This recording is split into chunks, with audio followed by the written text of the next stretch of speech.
छत्तीसगढ़ की बात करें तो कोरबा में 71.62, कोरिया में 73.56, गरियाबंद में 71.13, गोरिल्ला पेंड्रा मरवाही में 71.02, जशपुर में 71.41, जांजगीर चांपा में 65.57, दुर्ग की बात करें तो 65.07, धमतरी में 79.89, बलरामपुर में 67.95, बलौदाबाजार भाटापारा की यदि बात की जाए तो 70.70, बालोद में 77.67, बिलासपुर में 61.43, बेमेतरा में 72.92, मनेन्द्रगढ़ चिरमिरी की बात की जाए तो भरतपुर 68.79, महासमुंद में 70.07, मुंगेली में 57.78, रायगढ़ में 71.84, रायपुर में 58.83, सक्ती की बात करें तो 63.82, सरगुजा में 67.71, सांगरगढ़ बिलाईगढ़ की बात की जाए तो 65.66,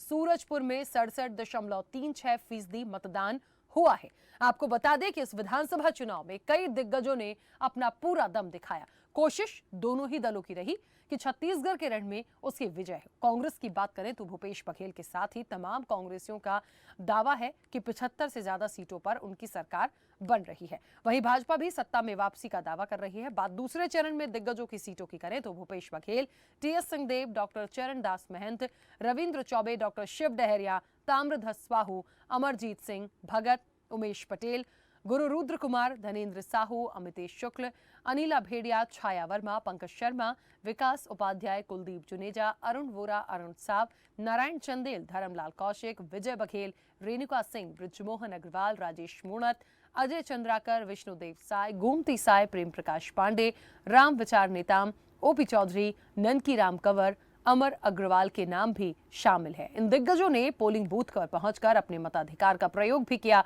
वहीं सीएम भूपेश बघेल और डिप्टी सीएम टीएस सिंहदेव ने भी मतदान किया। मीडिया से चर्चा के दौरान उन्होंने भाजपा और केंद्र सरकार की कमजोरियों को गिनाते हुए जमकर निशाना साधा और प्रदेश में कांग्रेस की सरकार बनने का दावा किया। वहीं रेणुका सिंह ने पूर्ण बहुमत से छत्तीसगढ़ में भाजपा की सरकार बनने का दावा करते हुए कहा कि मतदाता सत्ता परिवर्तन के लिए उत्साहित है। उन्होंने भूपेश बघेल और टीएस सिंहदेव पर तंज कसते हुए कहा कि वो खुद अपनी सीट नहीं बचा पा रहे हैं। उन्होंने कहा कि कांग्रेस की टिकट वितरण ने कांग्रेस को काफी हद तक नुकसान पहुंचाया है और छत्तीसगढ़ में अब भाजपा की सरकार बनने जा रही है।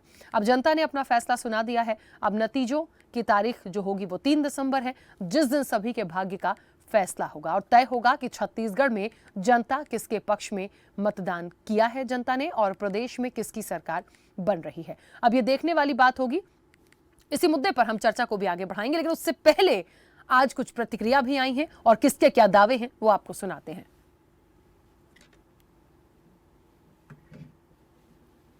यहाँ दो तरफा भी नहीं है।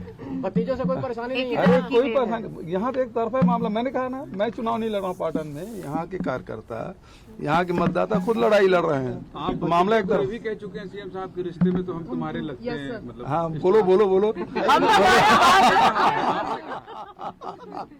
है तो जब अपने आप को भतीजा साबित कर रहा है तो मैं बोल रहा हूँ रिश्ते में हम तुम्हारे बाप लगते हैं। छत्तीसगढ़ प्रदेश में भी भारतीय जनता पार्टी जीत रही है, हमारी सरकार बन रही है। देखिए, मतदाता सत्ता परिवर्तन करने के लिए उत्साहित हैं। माननीय मोदी जी ने डबल इंजन की सरकार बनाने के लिए छत्तीसगढ़ की जनता से आह्वान किया। इस चरण में मुझे लगता है कि 50 से ऊपर आनी चाहिए। पहला कम से कम 16, तो 2/3 से कम नहीं होना चाहिए। सरगुजा संभाग की 14 सीटों का 10-11 से कम नहीं आनी चाहिए। कांग्रेस सबके सब में है। 14 सीट में कांग्रेस जीत पाने की स्थिति में है और अंततः मतदाता क्या निर्णय करेंगे आकलन कर पाना बहुत मुश्किल होगा। इस चरण में मुझे लगता है कि 50 से ऊपर आनी चाहिए। पहला कम से कम 16, तो 2/3 से कम नहीं होना चाहिए। सरगुजा संभाग की 14 सीटों का 10-11 से कम नहीं आना। कांग्रेस सबके सब में है। 14 सीट में कांग्रेस।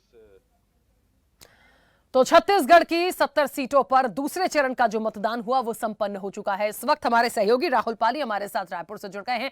राहुल, मतदान संपन्न हुआ, 70 सीटों पर यह दूसरा चरण था और बड़ा महत्वपूर्ण है। अभी तक के पूरे वोटिंग के परसेंटेज को हम देखें और समझें तो निश्चित तौर पर मुझे लगता है कि एक जो माहौल, जो उत्साह देखने को मिला, अब तक के जो समीकरण निकल कर आए हैं, दिन भर की जो एक माहौल देखने को मिला, लोगों की जो प्रतिक्रियाएं मिली, आपने सभी से बात की होगी, क्या कहेंगे?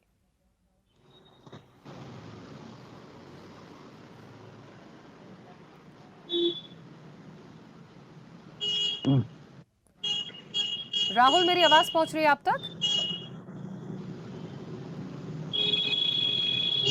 राहुल, मेरी शायद आवाज राहुल तक नहीं पहुंच रही है। चलिए, कई मेहमान भी हमारे साथ इस चर्चा में जुड़े हैं। सबसे पहले मैं आपका परिचय करा दूं। भारतीय जनता पार्टी का पक्ष रखने के लिए के.एस. चौहान हमारे साथ जुड़े हैं। के.एस. चौहान जी, बहुत स्वागत चर्चा में जुड़ने के लिए। और आपसे कुछ देर में हमारे साथ और भी मेहमान जुड़ेंगे। जैसे जैसे मेहमान जुड़ते जाएंगे हम उनके साथ अपनी चर्चा को आगे बढ़ाएंगे। इस वक्त के.एस. चौहान जी क्योंकि हमारे साथ जुड़ गए हैं। के.एस. चौहान जी, मुझे ऐसा लगता है आज बड़ा महत्वपूर्ण दिन था। देखिए, 20 सीटों पर पहला चरण जब 7 नवंबर को हुआ, वो दिन भी छत्तीसगढ़ के लिए तो बेहद महत्वपूर्ण रहा होगा। और आज तो सभी जगह, मध्य प्रदेश की बात करें, छत्तीसगढ़ की बात करें, निश्चित तौर पर मतदान संपन्न हुआ है। छत्तीसगढ़ में अभी लगभग जो वोटिंग परसेंटेज आए हैं, कुछ इक्का दुक्का छोड़ के एक अच्छा मतदान देखने को मिला है। किस तरह से देखते हैं और एक क्या माना जाए, बढ़ता मतदान, मतलब किसका एक सम्मान कहना चाहिए? सबसे पहले मैं धन्यवाद देना चाहूंगा पूरे प्रदेश की जनता का, मध्य प्रदेश का और बाकी अन्य राज्यों का भी, जिन्होंने अपना बहुमूल्य मतदान दिया। इस एक दिन के लिए हमारा पूरे 5 साल का भविष्य, या बोले तो आगे का और भविष्य हमारा तय होता है। क्योंकि राजनीति पे आप इंटरेस्ट दिखाएं ना दिखाएं, लेकिन राजनीति आप पर इंटरेस्ट जरूर दिखाती है। तो इस वजह से, और जब हम देखते हैं कि बहुत उत्साह के साथ लोग, जनता अपना मतदान करती है और थोड़ा परसेंटेज को बढ़ाती है, तो इसका संकेत स्पष्ट रहता है कि वो एक मंशा के तहत वो अपना मतदान कर रही है और सत्ता बदलने का पूरे चांसेस होते हैं जैसे ही मतदान ऊपर आता है। बिल्कुल। के.एस. चौहान जी, मैं एक सेकंड आपको रोकूंगी। कई सारे मेहमान और हमारे साथ जुड़ गए हैं, उनका भी मैं परिचय करा दूं। कांग्रेस का पक्ष रखने के लिए विकास बजाज हमारे साथ जुड़ गए हैं। विकास जी, बहुत स्वागत चर्चा में जुड़ने के लिए। आवाज राखी जी आपकी आ रही नहीं है, वॉइस नॉट क्लियर। मेरी आवाज नहीं आ रही? मैंने आपका स्वागत किया विकास जी, आप सुन ही नहीं पाए। चलिए, हम दोबारा से कनेक्ट करते हैं, ठीक है। वरिष्ठ पत्रकार गंगेश द्विवेदी जी हमारे साथ जुड़े हैं। गंगेश जी का भी बहुत स्वागत है। गंगेश जी, मेरी आवाज पहुंच रही है आप तक? चलिए गंगेश जी मेरी आवाज सुन पा रहे हैं। वरिष्ठ पत्रकार मनीष वोरा भी हमारे साथ जुड़े हैं। मनीष जी, मेरी आवाज पहुंच रही है आप तक? जी, पहुंच रही है आपकी आवाज। चलिए, सभी मेहमानों को मेरी आवाज पहुंच रही है। विकास जी, मेरी आवाज आ रही है आप? हेलो। चलिए, विकास जी तक मेरी आवाज शायद नहीं पहुंच रही है। ठीक है, के.एस. चौहान जी अपनी बात पूरी कीजिएगा। देखिए राखी जी, जैसे कि अभी 7 तारीख को भी मतदान हुआ था पहले चरण, जिसमें ये स्पष्ट रुझान आ गया था। और उसके बाद हमारे को क्या देखने को मिलता है कि तुरंत सीआरपीएफ के ऊपर ट्वीट करते हैं। ये संकेत क्या होता है? ये संकेत ये है कि सीआरपीएफ के जवान भारतीय जनता पार्टी का सपोर्ट कर रहे हैं, या जनता को वोट देने से रोक रहे हैं, या जनता के साथ जो है इस टाइप का व्यवहार कर रहे हैं कि वो कांग्रेस के पक्ष में वोट ना डाले। सॉरी, सीआरपीएफ ऐसा व्यवहार कर रहे हैं। तो ये जो उनका ट्वीट था, वहां पर से कोई रिपोर्ट नहीं आई थी, या वहां से कोई ऐसी कोई वीडियो वायरल हुआ हो, या वहां पर किसी ने पुलिस स्टेशन में बात किया हो, या वहां पर निर्वाचन आयोग में जो बात किया हुआ, ऐसा नहीं था। उसके बाद हमारे को संकेत क्या मिलते हैं कि इन्होंने तुरंत 15,000 का इन्होंने घोषणा कर दी। उसके बाद क्या होता है? उसके बाद आप आते हैं सरगुजा में आप 2 संभागों की आप घोषणा कर डालते हैं आनंद फानंद। आप चकरा जाते हैं कि हम करें क्या, 7 तारीख के बाद हम करें क्या? हमारे पास सिर्फ घोषणा करने के अलावा और कुछ नहीं है नहीं। तो इसका स्पष्ट जो रहता है, स्पष्ट संकेत है कि भारतीय जनता पार्टी बहुत अच्छे से लीड कर रही है फर्स्ट में और सेकंड में भी। दूसरी बात यह कि आप संभागों का आप घोषणा तो कर देते हैं और वहां पर शर्त भी लगा देते हैं कि सब सीटें अगर हम जीतते हैं तब हम संभाग बनाएंगे।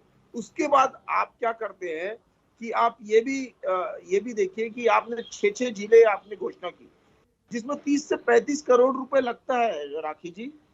जिला बनाना सिर्फ एक कागज में साइन करना नहीं होता है। 30 से 35 करोड़ रुपए वहां पर जिले के फंड के लिए दिया जाता है, जो कि 4-4 साल से आप जिले घोषणा करके बैठे हुए, वहां 2 करोड़ रुपए भी नहीं पहुंचा है।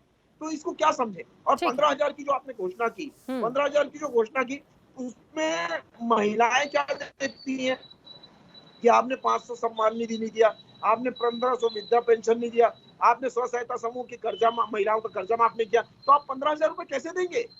ठीक है, ये देखिए ना। तो के शांत जी वापस आते हैं। विकास जी, बिल्कुल बिल्कुल विकास जी, मेरी आवाज पहुंच रही है? बीच में आपकी आवाज आती है, फिर नहीं आ पा रही है ठीक से। मैं स्काइप से हूँ, मैं वॉइस। ठीक है विकास जी, मैं अपना प्रश्न लूं आपसे। यदि मेरा प्रश्न आप सुन पाए तो प्लीज अपना आंसर कीजिएगा, नहीं तो हम दोबारा आपको कनेक्ट करते हैं। अभी मेरी आवाज पहुंच रही है? हेलो। चलिए, विकास जी तक शायद मेरी आवाज नहीं पहुंच रही है। हेलो विकास जी, मुझे लग रहा है कुछ नेटवर्क इशू है, प्लीज थोड़ा सा नेटवर्क में आइए, हम दोबारा आपको कनेक्ट करते हैं, क्योंकि आपकी आवाज बिल्कुल नहीं आ रही, बल्कि कुछ बैकग्राउंड साउंड चल रहा है। ठीक है, हम दोबारा से आपको कनेक्ट करने की कोशिश करते हैं। मुझे लगता है कुछ टेक्निकल इशू है, लेकिन कांग्रेस का जुड़ना भी बेहद जरूरी है इस चर्चा में। दोबारा से उनको प्लीज एक बार कनेक्ट किया जाए, कोशिश की जाए, वो जो भी इश्यूज हैं उसमें। वरिष्ठ पत्रकार गंगेश जी हमारे साथ जुड़े हैं। गंगेश जी, आज का जिस तरह से मतदान संपन्न हुआ, जो वोटिंग के परसेंटेज अलग अलग जगह से देखने को मिली हैं, वो निश्चित तौर पर इक्का दुक्का जगह हम यदि छोड़ दें 66, 69, लेकिन बाकी हम देखें तो सब 70 प्लस है। इसको किस तरह से लेते हैं? Hello hello.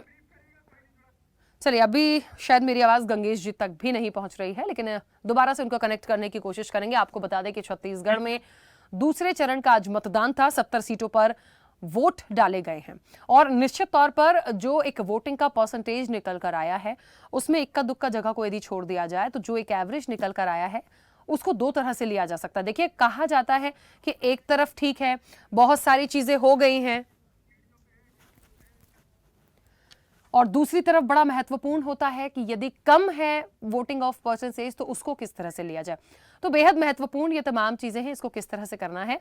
रणभूमि 2023 देश का सेमीफाइनल, छत्तीसगढ़ में दूसरे चरण में 70 सीटों में मतदान संपन्न हो चुका है। वोटिंग का जो परसेंटेज सामने आया है, जनता ने बढ़ चढ़कर भाग लिया है। अब आने वाले समय में क्या, देखिए, निर्णय 3 दिसंबर को हमारे और आपके सामने होगा, लेकिन ये वोटिंग के जो परसेंटेज हैं ये क्या दर्शाते हैं, इस चर्चा को आगे बढ़ाऊंगी। हमारे साथ तमाम मेहमान लगातार जुड़े हुए हैं।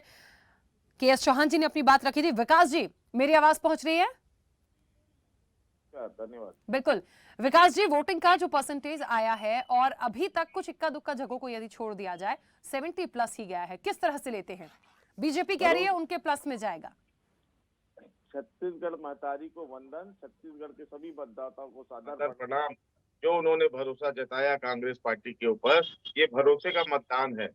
जो 5 साल सरकार जो कांग्रेस की चली, जो हर वर्ग के लिए जो काम हुआ, वो भरोसा जो अर्जित किया, इस भरोसे का मतदान हुआ है। ये इतने वर्ष वोटिंग परसेंटेज में जो थोड़ा इजाफा आपने को देखने को मिला है, और वैसे भी अब लगातार जनता जागरूक हो गई है। लगातार इलेक्शन कमीशन की तरफ से भी, बाकी सोशल जितने भी प्लेटफॉर्म है, जैसे सोशल वर्कर्स है और सोशल ऑर्गेनाइजेशन है, वो लोग भी मतदान को बढ़ावा देते हैं कि मतदान आगे करे। तो ये स्वाभाविक रूप से आने वाले दिनों में, सालों में आप देखेंगे मतदान प्रतिशत धीरे धीरे बढ़ता ही चलेगा। लेकिन छत्तीसगढ़ में जो मतदान हुआ है वो भरोसे का मतदान हुआ। जो भरोसा कांग्रेस पार्टी ने माननीय मुख्यमंत्री भूपेश बघेल जी के नेतृत्व में अर्जित किया, पर जनता ने मुहर लगाया उनकी बातों पर, क्योंकि जो कहती है वो करती है कांग्रेस। यहाँ जुमलेबाजी, 15 लाख हर व्यक्ति को मिलना, 2 करोड़ नौकरियां मिलना, 9-10 स्मार्ट सिटी बनना, ऐसे अनेका एक गारंटी मोदी जी की ऑलरेडी 2-10 सालों से चल रही, जो आज तक पूरी नहीं हो पाई। जब वो पूरी नहीं कर पाए प्रधानमंत्री रहते हुए, तो छत्तीसगढ़ में जो नेतृत्वहीन भाजपा थी, मोदी का सहारा लेके आगे बढ़ी। ऐसा पहले भी हुआ, हिमाचल प्रदेश में भी, कर्नाटका में भी मोदी जी को आगे लड़के चुनाव लड़ा गया और मुंह की खानी पड़ी। तो यहाँ छत्तीसगढ़ में भी स्थिति ऐसी बन रही है।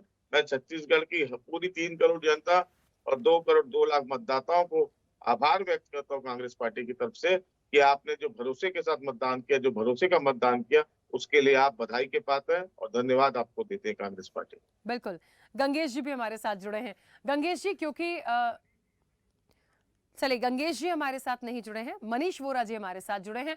मनीष जी, जिस तरीके से आज मतदान हुआ और वोटिंग का जो परसेंटेज आया, मुझे लगता है एक वरिष्ठ पत्रकार हैं और देखिए, राजनीतिक दल अपनी अपनी बात करेंगे। वोटिंग के परसेंटेज को 2 तरह से लिया जा रहा है। यदि बहुत ज्यादा भी मतदान हुआ है तो भी लगता है कि भरोसे का मतदान हुआ है।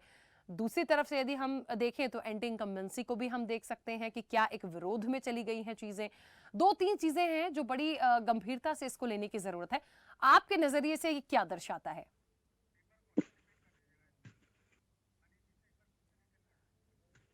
मनीषी, जिस तरीके से आज वोटिंग का परसेंटेज आया, आपके नजरिए से किस तरह लिया जाए? क्योंकि बहुत ज्यादा हुआ है तो कुछ लोग कहते हैं भरोसे का मतदान हुआ है, कुछ इसे एंटी इनकम्बेंसी मानते हैं, कुछ कहते हैं नाराजगी ज्यादा थी इसलिए बदलाव के लिए मतदान है। आपके नजरिए से क्या?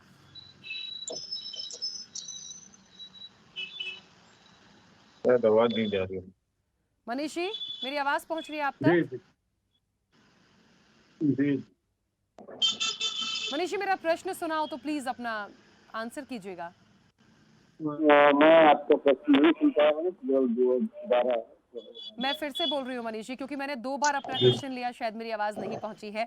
आज के जो वोटिंग परसेंटेज आए हैं मनीषी, उसे किस तरह से लेते हैं? कांग्रेस बीजेपी की अपनी अपनी बात है। किसी को लगता है कि भरोसे का ये मतदान था, उन्होंने जनता का शुक्रिया अदा किया।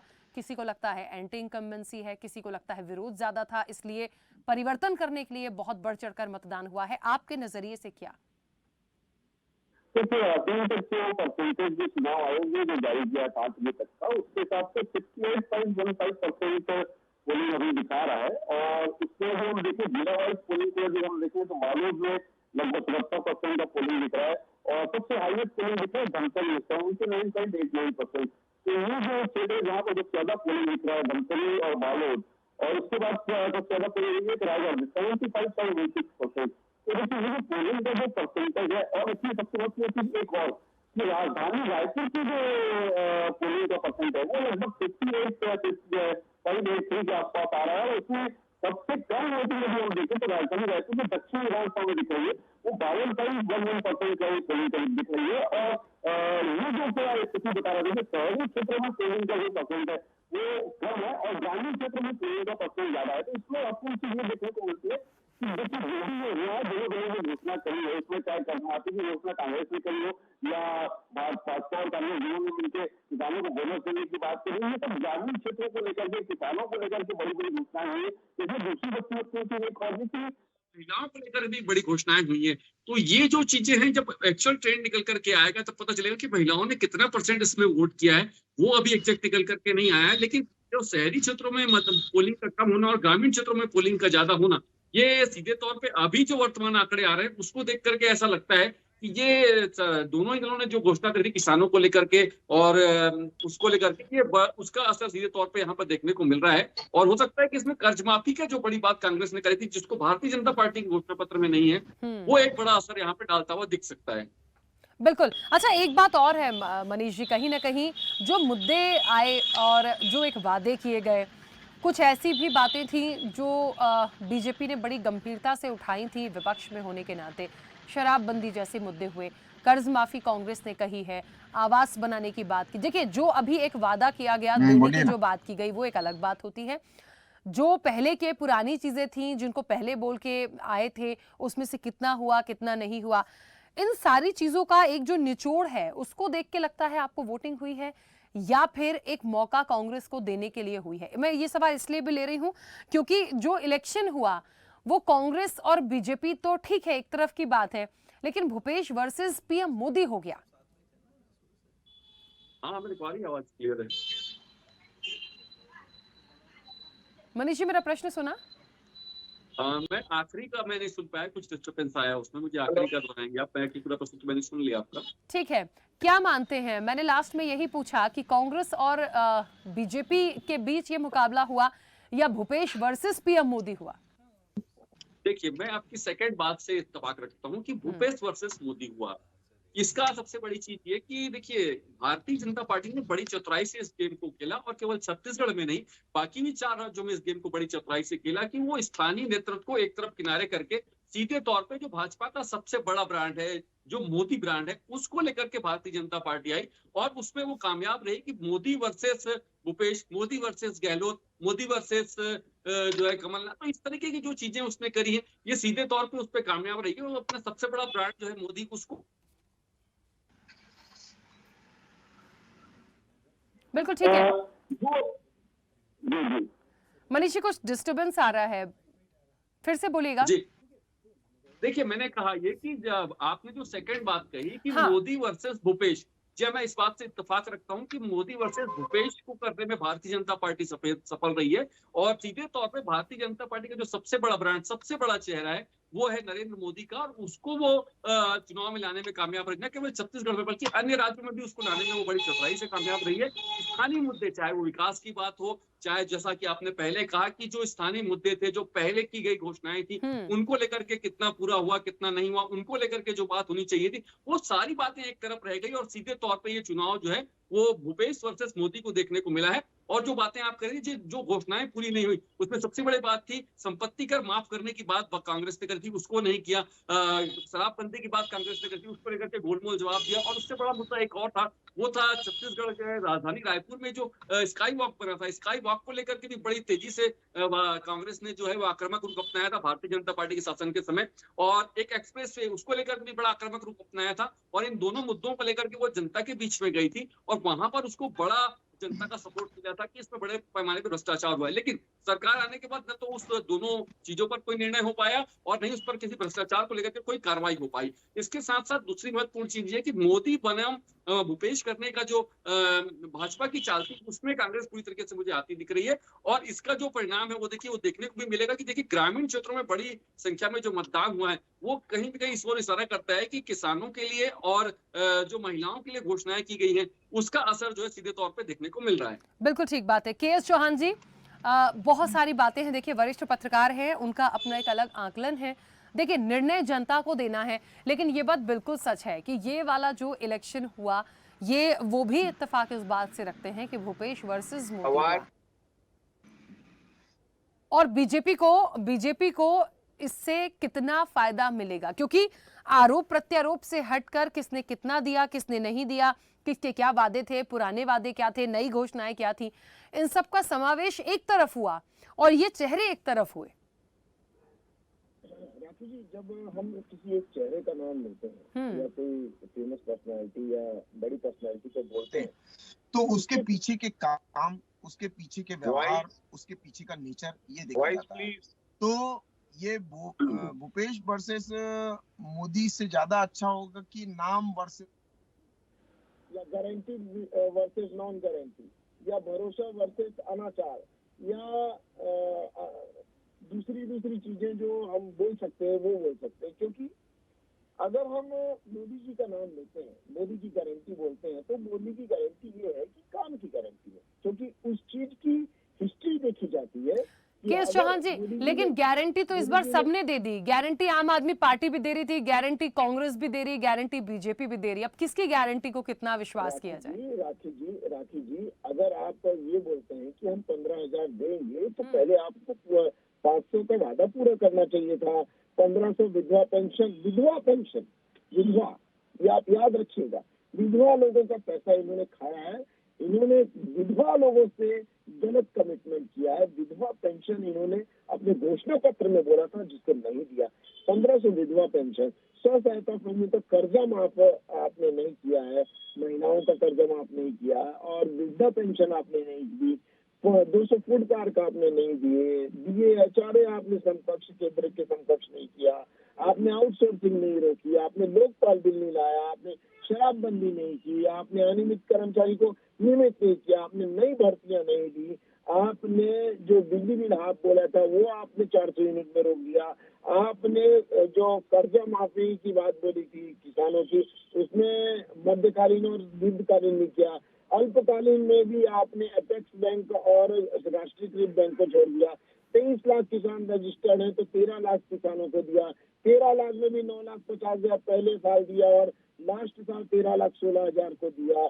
और उसके बाद आपने 2,500 बेरोजगारी भत्ते की बात बोली थी, तो आपने 10 लाख युवाओं को बोला था, 18 लाख यहाँ पर युवा हैं।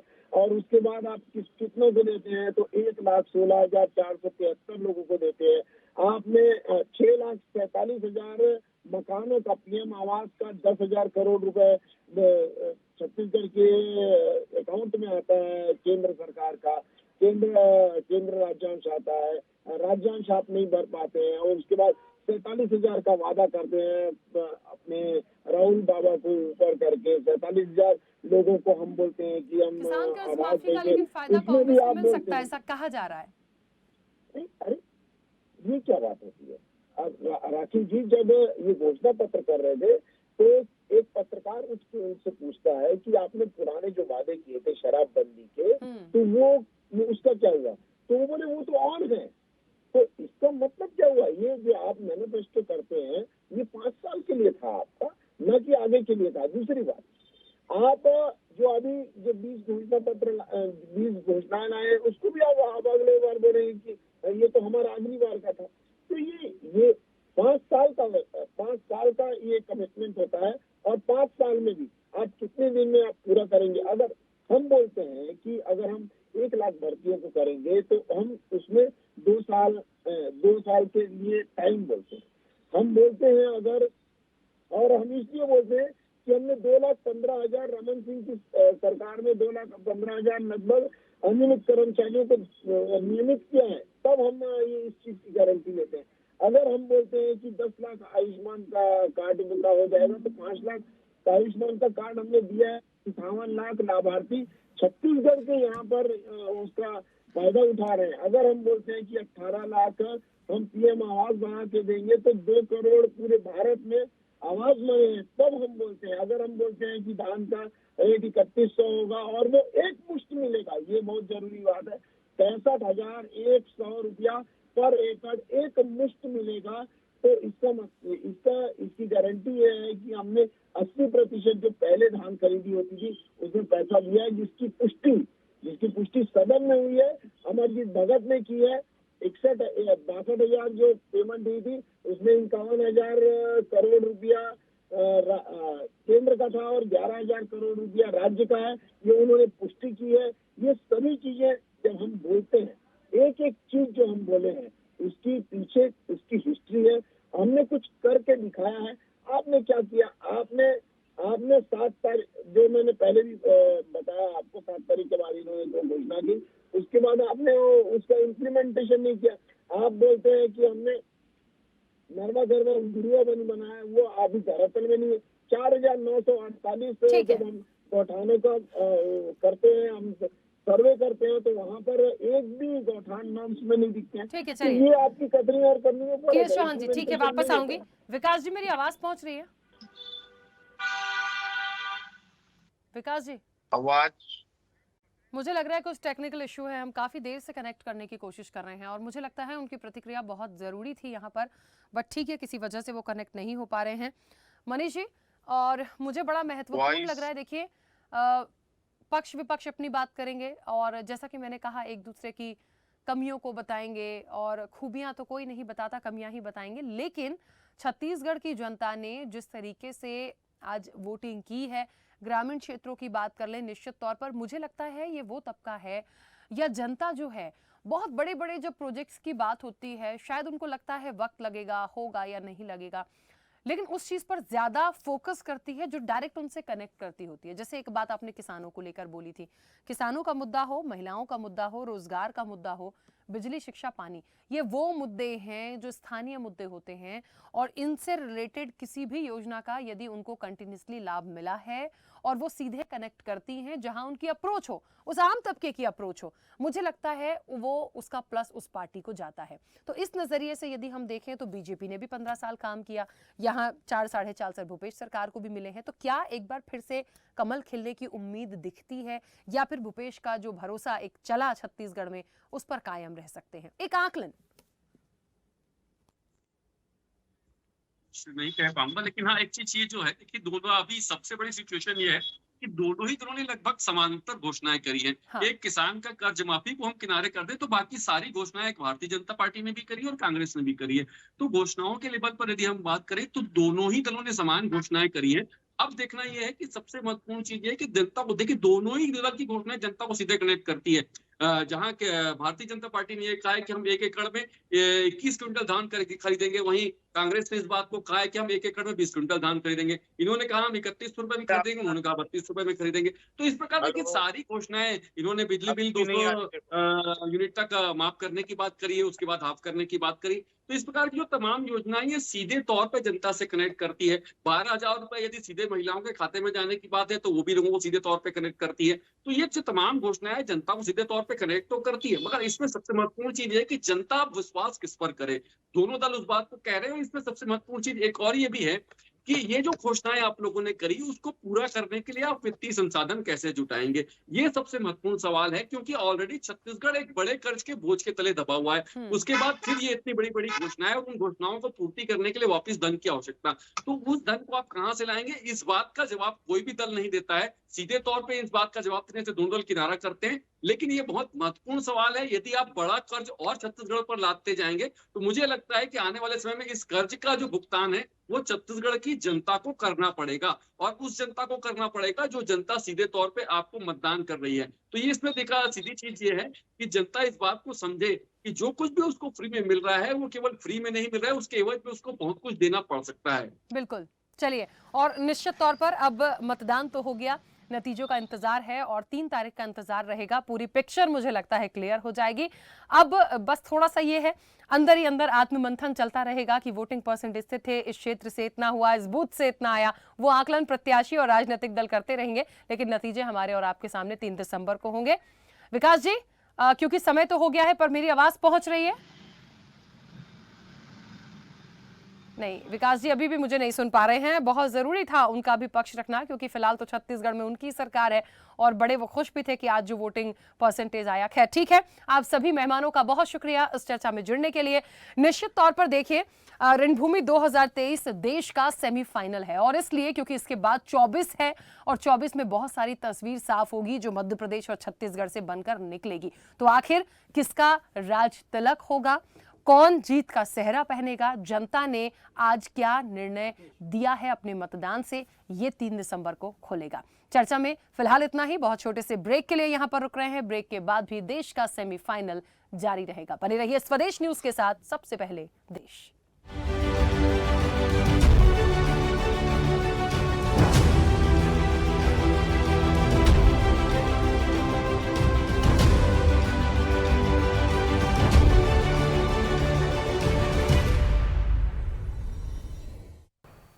ऐसे ही वीडियोस के लिए लाइक करें, शेयर करें, फॉलो करें। YouTube पर जाकर सब्सक्राइब कर बेल आइकन दबाना ना भूलें, और ताजा अपडेट्स के लिए स्वदेशलाइव.com पर जरूर जाएं।